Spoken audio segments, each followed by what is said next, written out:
Hi, my name is Brittany. I'm a psychic medium and healer. So I'm going to do a spread on the divine feminine and the divine masculine for May 21st, 2025.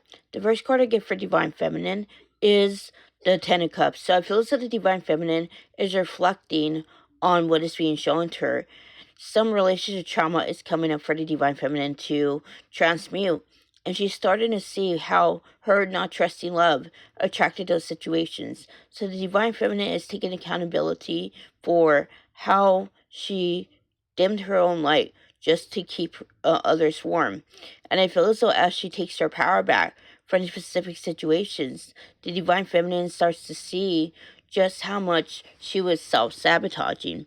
With the wheel, I feel as though the divine feminine is coming to the end of a cycle where she looks outside of herself for love and validation. So the divine feminine is really beginning to trust the journey right now. She's really trusting that what's for her won't pass her by. And she is also seeing that she can trust herself. And as she clears that gaslighting trauma that tells her she can't, she starts to again sharpen her intuition a lot more.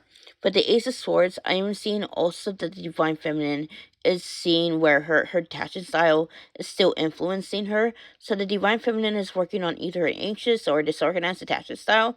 And as she clears this, the divine feminine starts to see where how she was pushing away love, where she was again running from herself. And like I said, she is taking accountability for that because now that she knows, she can really collapse the cycle. And that's what I get for divine feminine. So this is what I get for divine masculine. The first card I get for divine masculine is the Ace of Swords. So with the Ace of Swords, I feel as though the divine masculine is clearing communication blocks today. And as he clears these communication blocks, he sees how his disorganized / avoidance attachment style was causing him to push away love. So the twins are very heavily mirroring right now. And I feel as though they are missing each other very strongly, especially the divine masculine. He feels as though he's let so much time gone by and he has nothing to defend himself with. But with the Eight of Pentacles, I am seeing that the divine masculine is clearing a lot of blockages around productivity and also when it comes to money. He is becoming gentler and kinder with himself, no longer treating himself with that self-criticism. And I feel as though as the divine masculine, again, takes his power back from his limiting beliefs, he sees that he needs to be kind and gentle to himself, always and unconditionally, not when he's doing well. And I feel as though the divine masculine is realizing this, and he's granting himself the same grace that he so readily gives others. With the King of Wands, I feel as though the divine masculine is clearing distortions in a masculine energy, and as he clears those distortions, he steps more into his divinity as a result.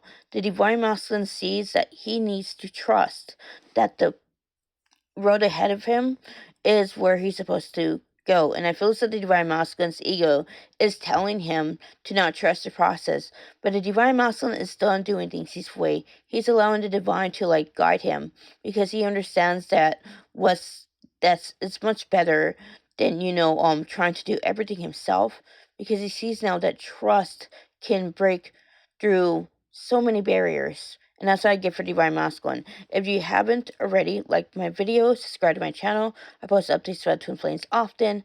If you want to book a personal with me, my information is in the description box below. I will see you another time. Namaste.